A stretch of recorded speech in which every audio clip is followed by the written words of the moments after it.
Fala galera, sejam bem-vindos à nossa aula 3 sobre Revolução Francesa. Nessa aula, vamos falar sobre a próxima fase da Revolução, que é a fase da Assembleia Nacional.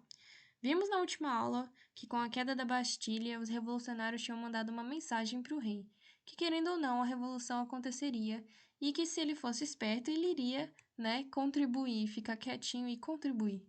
Então, a partir desse momento, o rei autoriza que seja escrita, produzida uma constituição e que ele aceitaria, que ele assinaria. Então, ele passa a permitir que a revolução aconteça, de fato, né? Só que é tudo muito esquisito. Como que uma pessoa que até então estava governando lá sozinha, governando do jeito que queria, abria a mão tão rápido do poder? Acontece que ele sabia que ele estava em desvantagem, né? Muitos dos seus aliados acabaram fugindo da França e ele temia que a crise financeira se agravasse ainda mais com uma possível guerra civil, né, dentro da França. Então ele achou que a decisão mais sábia era ficar do lado dos revolucionários por hora, né, pelo menos. Inicialmente, algumas reformas, antes mesmo da Constituição ser assinada, ser produzida, né, foram feitas, como a abolição dos privilégios feudais, que isso significa? É que os antigos privilégios lá de classe, do clero e da nobreza, que vinham lá da Idade Média, foram abolidos, ou seja, todo mundo era igual perante a lei e todo mundo tinha que aceitar isso, certo? Não ia ter mais privilégio para ninguém. Isso também chegava na questão do sistema de arrecadação de impostos.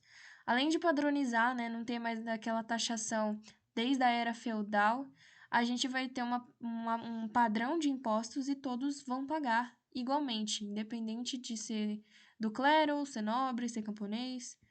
A gente vai ter também a questão da confiscação de terras da igreja e dos nobres que fugiram para pagar a dívida da França. Então, eles vão pegar as terras daquela galera que fugiu da França para poder pagar a dívida.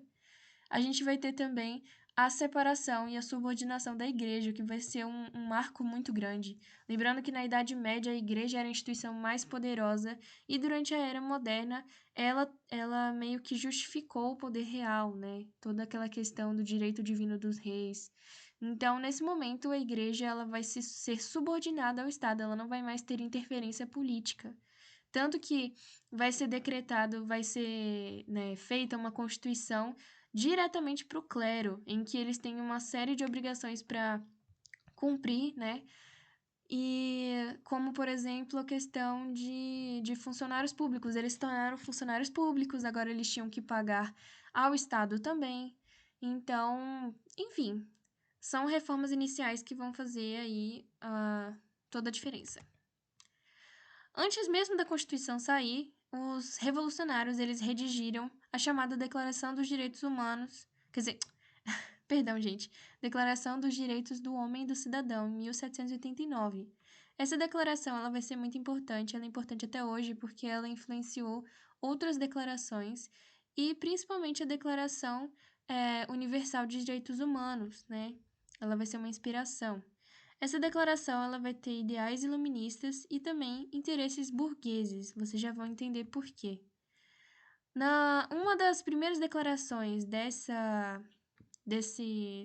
documento era a seguinte, vou ler para vocês. Todos os homens nascem livres e iguais em dignidade e direitos, são dotados de razão e consciência e devem agir em relação uns aos outros com espírito de fraternidade. Então, acho que um dos ideais aí principais do iluminismo, eles resolveram trazer como um grande norte para essa sociedade que está nascendo, né? Que é a questão da igualdade. Tanto que o lema da Revolução Francesa, e vai virar aí o lema da República, quando se tornar uma república, é o famoso Liberté, Égalité, Fraternité. Traduzindo, liberdade, igualdade e fraternidade, certo? Em 1791 vai ficar pronta a primeira Constituição Francesa, ela vai ser assinada pelo rei, ele vai assinar dizendo que ele autoriza, que ele concorda, que ele vai cumprir. Nessa Constituição a gente vai ter aí novamente falando sobre a questão da igualdade civil, jurídica e fiscal. vai transformar a política francesa em uma monarquia constitucional, ou seja, o rei vai poder governar, mas ele não governa sozinho, ele tem que obedecer à Constituição como qualquer outro cidadão, certo? Vai também defender os direitos naturais, que para eles era aquela questão da liberdade, a questão do direito à propriedade, enfim. Lembra lá das ideais iluministas? São esses direitos naturais que eu tô falando. Vai ter também questão da separação dos poderes, né? Agora o poder não vai ficar só centralizado na mão do rei. A gente vai ter aí o sistema fiscal, né? A galera que vai cuidar da fiscalização, da parte judiciária e também a questão do executivo, a separação dos poderes que basicamente cerceia, né? Interrompe a questão do poder absolutista.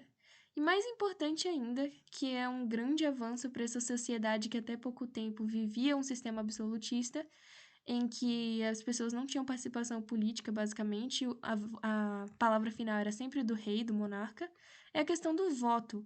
Mas o voto, ele vai ter umas características diferentes, né? Não vai ser o voto que a gente conhece hoje. Esse voto, ele vai somente ser possível para algumas pessoas, algumas camadas da sociedade, porque ele vai ser censitário e também masculino. Vamos entender o que isso significa. A cidadania, dentro da cidadania, né, dentro de ser um cidadão, a gente tem a questão da participação política, né? E essa questão da participação política, ela se dividia em dois aspectos. Tinham os cidadãos ativos, que eram aqueles que podiam votar, geralmente eram membros da alta burguesia e nobres também. Lembrando que os nobres, eles não foram excluídos da sociedade, tá? Eles perderam seus privilégios, mas eles continuavam lá, firmes e fortes. Então, o cidadão ativo era aquele que podia votar. Quem que podia votar? Geralmente não, gente. Eram aquelas pessoas que eram homens, né? E tem a questão do censitário também. O que significa censitário?